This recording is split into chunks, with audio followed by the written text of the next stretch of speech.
반갑습니다. 여러분의 경제적 고민을 시원하게 풀어드리는 경제 해우소입니다.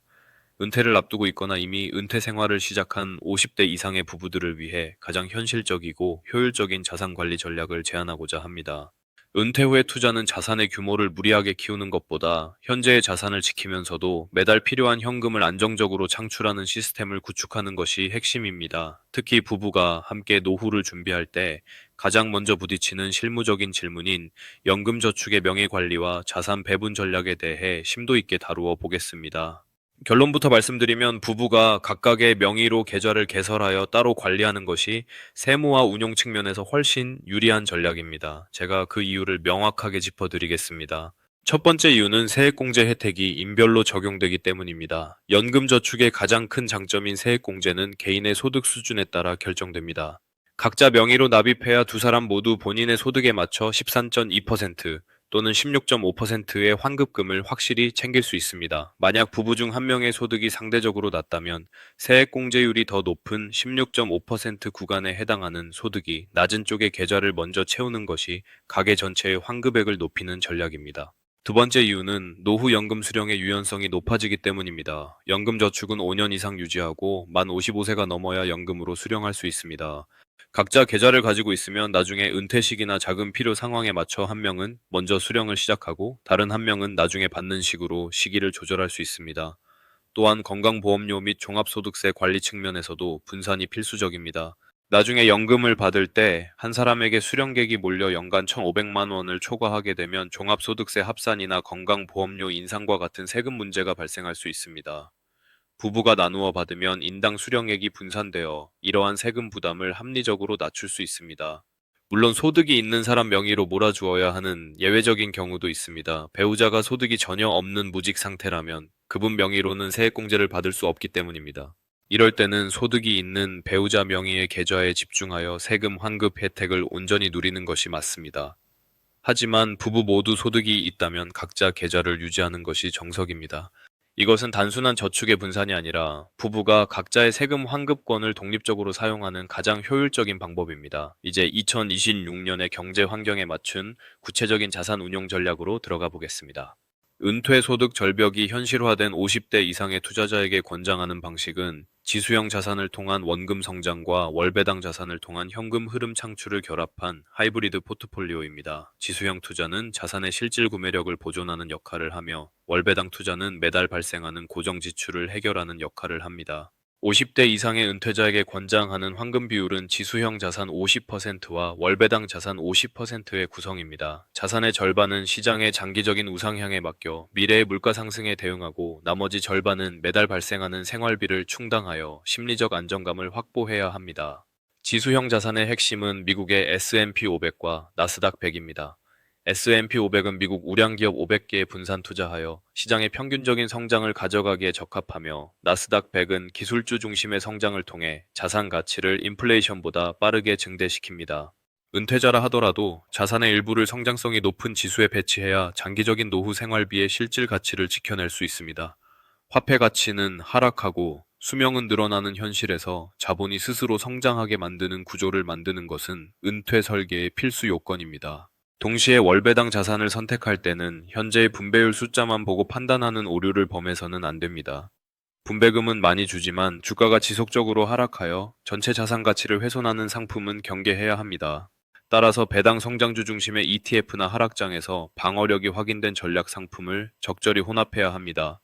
미국의 슈드와 같은 배당 성장형 상품은 지난 10년 이상 배당을 꾸준히 늘려온 기업들의 투자함으로 불황기에도 방어력이 뛰어나며 시간이 흐를수록 현금 흐름이 강화되는 효과가 있습니다. 국내 상장된 동일 지수 추종 상품을 활용하면 환전 비용을 절감하고 절세 계좌 내에서 효율적인 운용이 가능합니다. 은퇴 자산 운용에서 가장 경계해야 할 것은 수익률에 대한 과도한 욕심입니다. 50대 이상의 투자자에게 주식시장은 더 이상 대박을 노리는 도박장이 되어서는 안 됩니다. 한 번의 큰 실수가 노후 전체를 흔들 수 있기 때문입니다. 특히 레버리지나 인버스 상품은 은퇴자에게 독약과 같습니다. 지수의 2배, 3배 수익을 노리는 레버리지 상품은 예측이 빗나갈 경우 자산의 절반 이상이 순식간에 사라질 수 있으며 하락에 베팅하는 인버스 상품은 장기 우상향하는 자본주의의 속성상 시간이 흐를수록 손실이 누적될 확률이 매우 높습니다. 은퇴 자금은 다시 벌어들일 노동소득이 없다는 점을 명심하고 고수익의 유혹에 빠져 원금을 위험에 노출하는 행위를 철저히 차단해야 합니다. 이제 은퇴자의 가장 큰 현실적 고민인 건강보험료 방어 전략에 대해 심도 있게 논의해 보겠습니다. 2026년 현재 금융소득 종합과세와 건강보험료는 은퇴자들의 목을 죄는 암초와 같습니다. 일반 주식 계좌에서 발생하는 배당이나 이자 소득이 연간 2천만 원을 초과하면 금융소득 종합과세 대상자가 됩니다. 이는 단순히 세금을 더 내는 문제가 아니라 직장 가입자인 자녀의 피부양자 자격이 박탈되어 지역 가입자로 전환되는 결정적인 계기가 됩니다. 지역 가입자가 되면 소득뿐만 아니라 보유한 주택과 자동차에 대해서도 건강보험료가 부과되어 매달 수십만 원의 고정 지출이 발생하게 됩니다. 이를 방어하는 최선의 방패가 바로 ISA와 연금 계좌입니다. ISA 계좌 내에서 발생하는 모든 수익은 비과세 한도 내에서 세금이 없으며 한도를 초과하더라도 9.9% 분리과세로 종결됩니다. 가장 중요한 점은 ISA에서 발생한 소득은 건강보험료 산정 시 소득으로 합산되지 않는다는 것입니다. 연금저축과 IRP 역시 마찬가지입니다. 연금 계좌 내에서 운용되는 동안 발생하는 배당 수익은 즉시 과세되지 않고 나중에 연금으로 수령할 때 낮은 세율이 적용되므로 건강보험료 부담 없이 현금 흐름을 극대화할 수 있습니다. 부부가 각자의 명의로 이 계좌들을 나누어 관리하면 인당 수령액이 분산되어 건보료 폭탄으로부터 자산을 훨씬 더 안전하게 지킬 수 있습니다.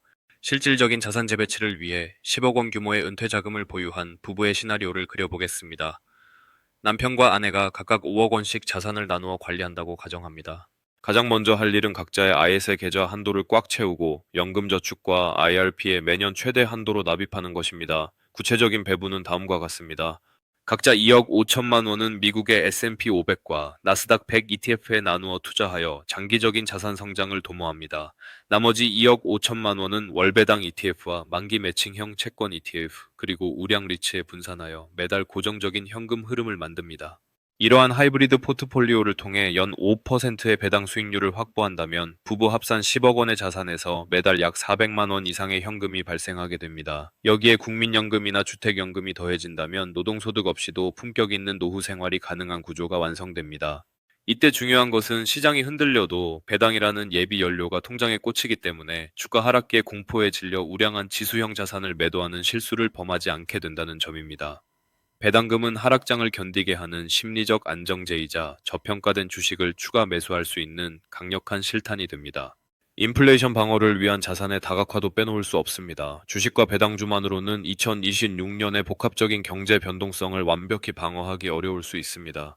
따라서 포트폴리오의 일부에 리츠와 채권을 혼합하는 전략이 필요합니다. 리츠는 부동산 임대 수익을 기반으로 하므로 물가가 오를 때 임대료 상승을 통해 자산 가치를 보존하며, 채권은 금리 하락기에 가격 상승을 통해 포트폴리오의 전체 변동성을 낮춰줍니다.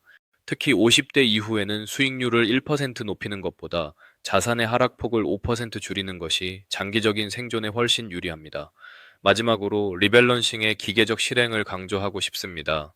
은퇴 투자의 성공은 예측이 아니라 대응에 달려 있습니다. 시장이 과열되어 지수형 자산의 비중이 60% 이상으로 높아진다면 상승한 만큼의 수익을 실현하여 다시 월배당 자산이나 안전자산으로 옮겨야 합니다. 반대로 시장이 급락하여 지수 비중이 낮아진다면 배당으로 받은 현금을 활용해 저렴해진 지수형 자산을 추가 매수해야 합니다. 이러한 규칙적인 대응은 감정에 휘둘리지 않고 자본주의의 성장에 내 노후를 온전히 맡길 수 있는 유일한 방법입니다. 경제 해우소는 여러분의 노후가 불안이 아닌 평온으로 가득 차기를 바랍니다. 자산의 명의를 부부가 나누고 지수와 배당의 균형을 맞추며 절세계좌라는 방표를 활용하는 것. 이 세 가지만 실천해도 여러분은 이미 대한민국 상위 1%에 준비된 은퇴자입니다. 오늘 당장 배우자와 함께 계좌를 열고 노후 자금의 지도를 다시 그려보십시오.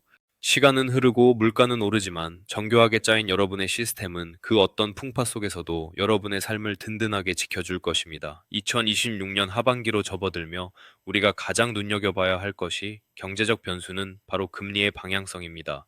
지난 몇 년간 우리를 괴롭혔던 고금리 기조가 서서히 꺾이며 중금리 시대로 진입하는 이 시점은 은퇴자들에게 채권 투자라는 새로운 기회의 창을 열어줍니다. 하지만 단순히 이자를 받는 것에 만족해서는 안 됩니다. 50대 이상의 투자자라면 이제 채권의 듀레이션, 즉 만기 전략을 통해 자본 차익과 안정적인 분배금이라는 두 마리 토끼를 잡아야 합니다. 금리가 정점을 찍고 내려오는 구간에서는 만기가 긴 장기차의 ETF의 가격 상승 폭이 매우 큽니다. 이를 통해 자산의 덩치를 키우면서도 매달 들어오는 이자를 월 배당 형태로 수령하는 전략은 노후 포트폴리오의 안정성을 한 단계 높여줄 것입니다. 여기서 우리가 주목해야 할 실전 전술은 만기 매칭형 채권 ETF와 장기 국채 ETF의 적절한 배분입니다. 만기 매칭형 상품은 은퇴자가 특정 시점에 목돈이 필요할 경우 원금을 안전하게 회수할 수 있게 해주며, 장기 국채는 시장의 위기가 발생했을 때 주식의 하락을 방어하는 강력한 보험 역할을 수행합니다. 주식 지수와 배당주가 공격수와 미드필더라면 이 채권 자산들은 여러분의 골문을 지키는 든든한 수비수와 같습니다. 특히 2026년 하반기는 금리의 완만한 하락이 예상되므로 채권 비중을 적절히 유지하는 것만으로도 주식 시장의 변동성을 효과적으로 상쇄할 수 있습니다.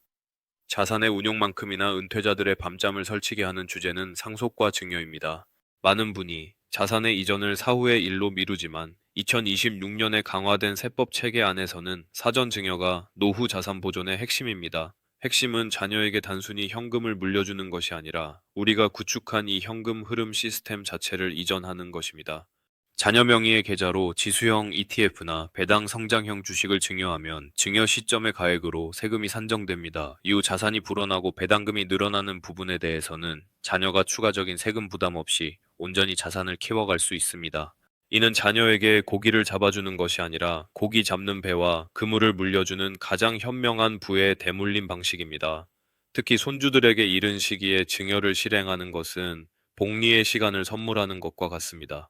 미성년 자녀에 대한 증여 세액 공제 한도인 2천만 원을 활용해 배당 성장주를 사준다면 아이가 성인이 되었을 때 그 계좌는 스스로 등록금과 결혼 자금을 만들어내는 자립형 자산으로 성장해 있을 것입니다.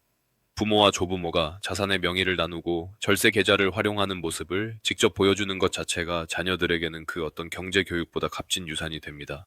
경제 해우소가 지향하는 가치는 당대의 평온을 넘어 가문의 경제적 자립으로 이어지는 선순환 구조를 만드는 데 있습니다. 이제 여러분의 자산을 실제로 꺼내 쓰는 인출 전략에 대해 논의해 보겠습니다.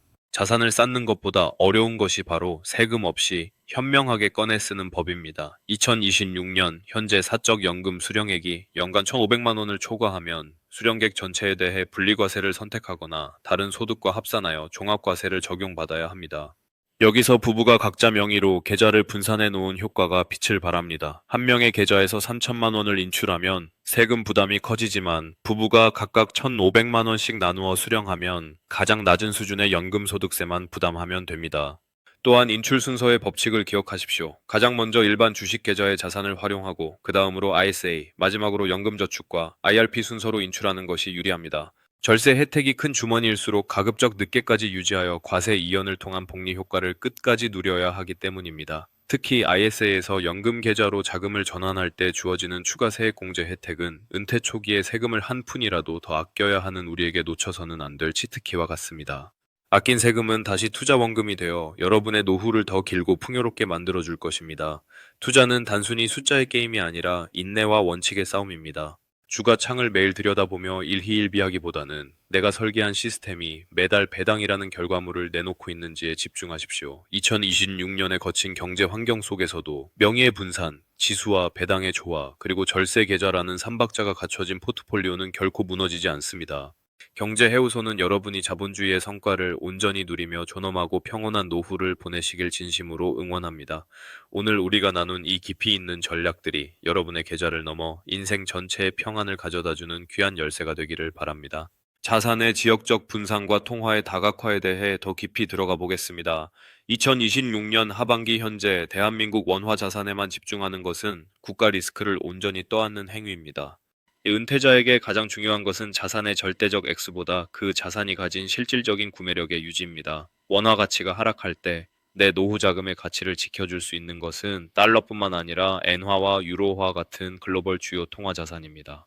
글로벌 인컴 자산의 전략적 편입에 대해 말씀드리겠습니다.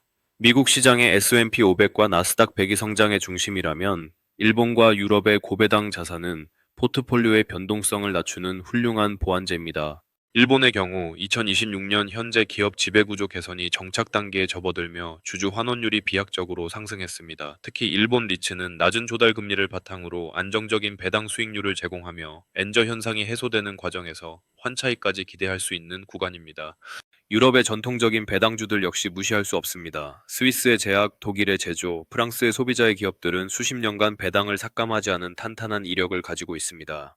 이들 기업은 미국 기술주처럼 화려한 주가 상승을 보여주지는 않지만 거시 경제의 부침 속에서도 일정한 현금을 창출하는 능력이 탁월합니다. 글로벌 인컴 포트폴리오를 구성할 때 미국 60%, 일본 20%, 유럽 20%의 비중으로 지역별 분산을 실행하십시오. 특정 지역의 지정학적 리스크나 경제 위기가 발생하더라도 여러분의 월급인 배당금이 중단되지 않도록 하는 다중 방어 체계입니다. 실물 자산 기반의 인플레이션 해지에 대해 알아보겠습니다. 2026년의 인플레이션은 단순히 물가가 오르는 것을 넘어 자산 간의 가치 재편을 불러오고 있습니다. 이때 은퇴자가 주목해야 할 자산은 데이터 센터 리츠나 사회 기반 시설, 즉 인프라 투자입니다. 인공지능 기술의 폭발적 성장은 데이터 센터라는 물리적 공간의 수요를 기하급수적으로 늘려놓았습니다. 데이터 센터 리츠는 장기 계약을 기반으로 물가 상승분을 임대료에 전가할 수 있는 구조를 가지고 있어 고물가 시대에 가장 강력한 인컴 자산으로 기능합니다. 또한 도로, 항만, 신재생, 에너지 발전소와 같은 인프라 자산은 이용료 수익이 물가 지수와 연동되는 경우가 많습니다.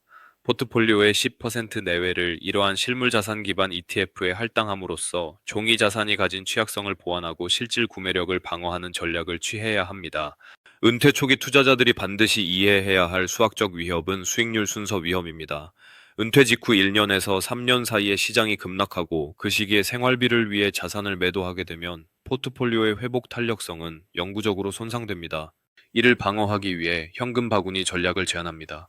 제1바구니는 안전자산입니다. 향후 2년에서 3년간 사용할 생활비를 CD금리 추종 ETF나 당위 채권 등 변동성이 거의 없는 자산에 담아둡니다. 제2바구니는 인컴 자산입니다. 월배당 ETF, 리츠, 고배당주로 구성하여 매달 현금을 창출합니다. 제3바구니는 성장 자산입니다. S&P 500, 나스닥 100 등 장기 우상향하는 지수형 자산에 투자합니다. 시장이 좋을 때는 제3바구니의 수익을 실현해 생활비로 쓰고 시장이 나쁠 때는 제3바구니를 건드리지 않고 제1바구니와 제2바구니에서 나오는 현금만으로 버티는 것입니다. 이 구조는 하락장에서 은퇴자가 패닉에 빠져 우량 자산을 헐값에 파는 실수를 막아주는 가장 강력한 심리적, 수학적 방어선이 됩니다. 경제해우소의 중간 점검입니다. 성공적인 노후 투자는 숫자를 맞추는 게임이 아니라 시간을 견디는 시스템을 만드는 과정입니다. 영어 이미지 프로프트, Detected Style, 3D Vector Illustration, Pixar Style, Soft Studio Lighting, Emissive Digital Screens.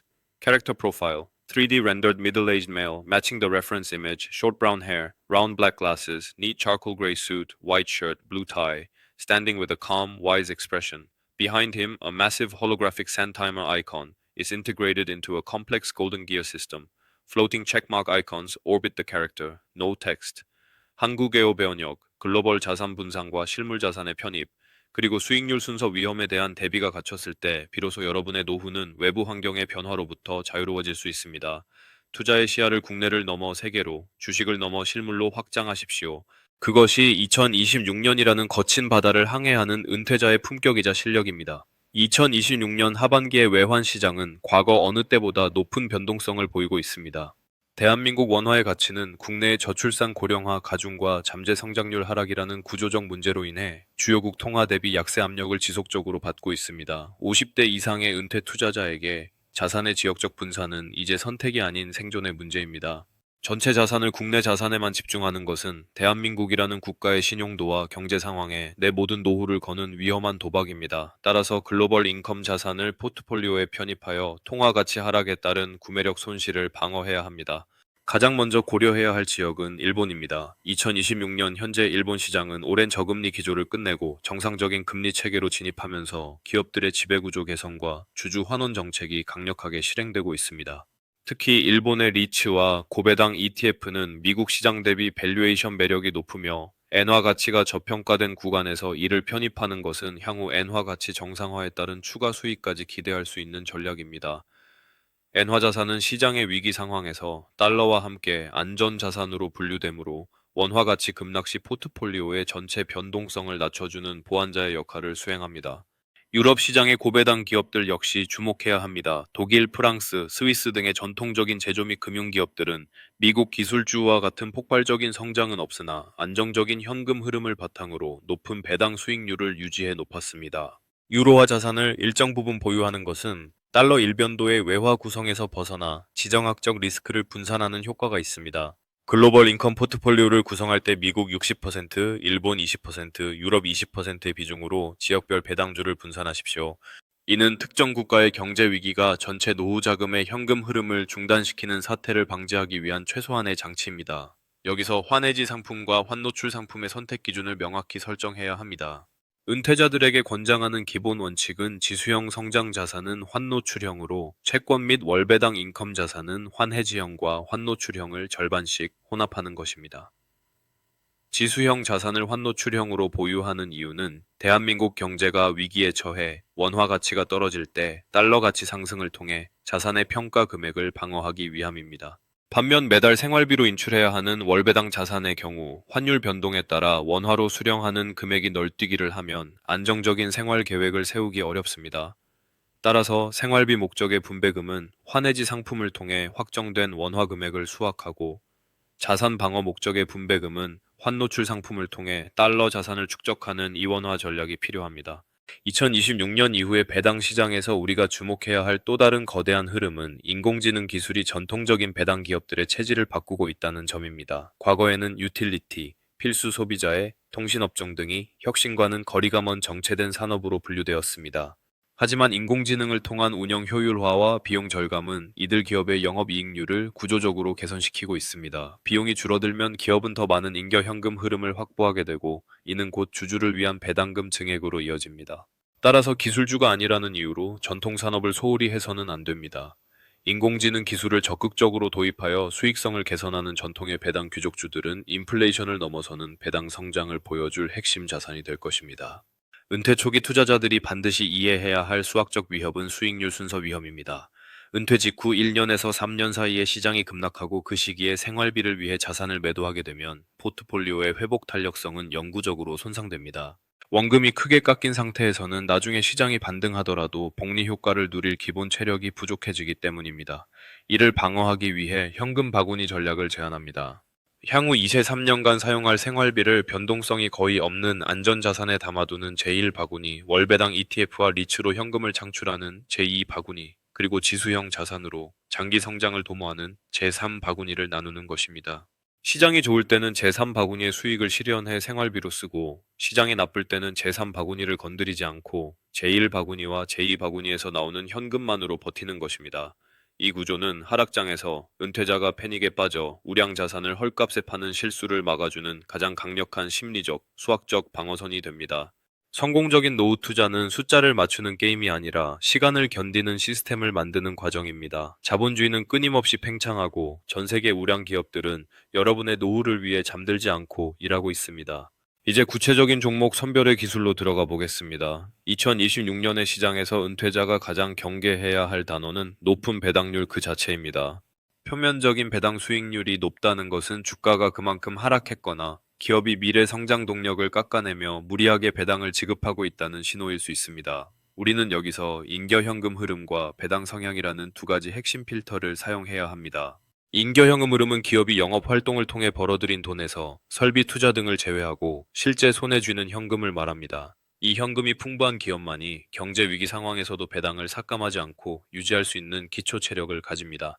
배당 성향 역시 꼼꼼히 따져봐야 합니다. 벌어들이는 이익의 90% 이상을 배당으로 줘버리는 기업은 성장을 위한 재투자가 불가능하며 작은 충격에도 배당을 중단할 위험이 큽니다. 은퇴자에게 적합한 기업은 배당 성향이 40%에서 60% 사이를 유지하면서도 매년 배당금을 늘려가는 기업입니다. 이러한 기업들은 성장의 과실을 주주와 나누면서도 미래를 위한 대비를 게을리하지 않는 균형 잡힌 경영을 하고 있다는 증거입니다. 2026년 하반기처럼 금리가 중금리 수준에서 머무는 환경에서는 부채 비율이 낮고 현금 보유량이 많은 우량주 중심의 ETF가 여러분의 노후 자금을 지키는 가장 강력한 방패가 될 것입니다. 다음으로 은퇴 부부들이 가장 많이 질문하시는 연금 수령 한도 초과 시의 절세 테크닉을 정리해 드리겠습니다. 현재 사적 연금 수령액이 인당 연간 1,500만 원을 넘어가게 되면 선택의 기로에 서게 됩니다. 16.5%의 분리과세를 선택할 것인가, 아니면 다른 소득과 합산하여 종합과세를 적용받을 것인가의 문제입니다. 만약 부부의 자산 규모가 커서 인당 수령액이 1,500만 원을 훌쩍 넘긴다면 수령 기간을 최대한 길게 설정하여 연간 수령액을 조절하는 것이 기본입니다. 하지만 그럼에도 한도를 초과한다면 연금 외의 소득이 없는 배우자 쪽으로 수령 비중을 높여 종합소득세율 하위 구간을 활용하는 전략이 필요합니다.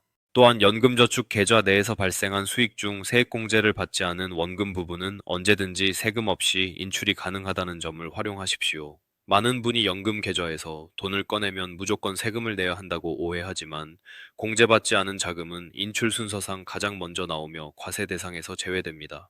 이를 통해 급한 목돈이 필요할 때 세금 부담 없이 자금을 융통하고 나머지 연금 자산은 계속해서 과세 이연 혜택을 받으며 불려나가는 영리한 운용이 필요합니다. 건강보험료 산정 시에도 이러한 인출 자산의 성격을 정확히 구분하여 신고함으로써 불필요한 비용 지출을 막아야 합니다. 이제 실제 하락장 시나리오를 바탕으로 한 자산 인출 시뮬레이션을 해보겠습니다. 여러분의 포트폴리오가 20% 하락하는 폭락장을 맞이했다고 가정해 봅시다. 이때 준비되지 않은 투자자는 생활비를 위해 하락한 주식을 매도하며 손실을 확정짓습니다. 하지만 우리가 구축한 현금 바구니 전략은 다르게 작동합니다. 주식시장이 폭락했을 때 여러분은 제3바구니인 성장 자산에는 손을 대지 않습니다. 대신 변동성이 없는 제1바구니의 현금성 자산과 제2바구니의 월배당금만으로 생활을 이어갑니다. 예를 들어 2년치 생활비를 제1바구니에 담아두었다면 여러분은 주식시장이 회복될 때까지 최대 2년의 시간을 벌 수 있습니다. 역사적으로 대부분의 하락장은 2년 이내에 이전 고점을 회복하거나 반등의 실마리를 찾았습니다. 이 기간 동안 여러분의 성장 자산은 비록 평가 금액은 줄어들어 보일지언정 주식 수량은 그대로 유지되며 복리의 엔진을 멈추지 않습니다. 시장이 다시 정상 궤도에 진입했을 때 비로소 제3바구니의 이익을 실현하여 비워버린 제1바구니를 다시 채워 넣는 것이 리밸런싱의 핵심입니다. 이 순환 구조가 완성되어 있다면 하락장은 더 이상 두려움의 대상이 아니라 내 시스템이 얼마나 견고한지 확인하는 시험대가 될 뿐입니다. 은퇴 투자의 완성은 결국 평단가나 수익률 숫자에 매몰되지 않는 마인드에 있습니다. 여러분이 보유한 자산은 단순한 종이 조각이 아니라 전 세계에서 가장 돈을 잘 버는 기업들의 소유권입니다. 그들이 여러분을 대신해 매일 혁신하고 이익을 만들어내고 있다는 사실을 믿으십시오. 경제해우소는 여러분이 이러한 시스템 위에서 걱정 없는 밤을 보내고 활기찬 아침을 맞이하시길 진심으로 응원합니다. 다음 시간에는 2026년 이후의 초장기 시나리오와 인구 구조 변화에 따른 자산 가치의 변동을 예측하며 우리 노후 자산의 최후 보루를 어떻게 구축할지 논의하겠습니다. 인구 구조의 변화가 급격해지는 2026년 이후의 시장에서 은퇴자가 직면할 가장 거대한 과제 중 하나는 부동산 자산의 금융 자산화입니다. 현재 대한민국 50대 이상의 자산 비중에서 주택이 차지하는 비중은 비정상적으로 높습니다. 하지만 인구 절벽이 현실화되는 미래에는 주택 수요의 감소로 인해 부동산의 환금성이 급격히 떨어질 위험이 큽니다. 과거처럼 집값이 무조건 오를 것이라는 막연한 기대는 위험합니다. 이제는 거주용 주택의 규모를 줄여 확보된 현금을 금융자산으로 전환하거나 주택연금을 활용해 부동산에 묶여있는 가치를 매달 현금 흐름으로 바꾸는 결단이 필요합니다. 부동산에서 빠져나온 자본을 앞서 논의한 S&P 500이나 월배당 ETF에 하이브리드 포트폴리오로 옮기는 것은 자산의 유동성을 확보하고 상속 및 증여의 편의성을 높이는 가장 효과적인 방법입니다. 70대 이후에 초고령기에 접어들면 투자의 전략은 효율성보다 간결함과 자동화의 방점이 찍혀야 합니다. 인지 능력이 점진적으로 저하될 수 있는 시기에 계좌의 개수를 최소한으로 통합하고 별도의 조작 없이도 분배금이 통장으로 자동 입금되는 시스템을 완성해 두어야 합니다. 초고령기의 가장 무서운 적은 장수 리스크와 물가 상승의 결합입니다. 이를 방지하기 위해 자산의 최소 30%는 여전히 시장 지수에 머물러 있어야 합니다. 모든 자산을 현금이나 예금으로 바꾸는 순간 인플레이션에 의해 노후 자금의 수명은 급격히 단축됩니다. 죽을 때까지 주식을 보유해야 한다는 사실을 두려워하지 마십시오. 우량한 지수형 자산은 여러분의 구매력을 끝까지 지켜줄 유일한 동기줄입니다. 지금까지 논의한 모든 내용을 한 문장으로 요약한다면 그것은 시스템에 나를 맡기는 용기입니다. 여러분의 모든 투자가 품격 있는 노후로 이어지기를 기원합니다. 감사합니다.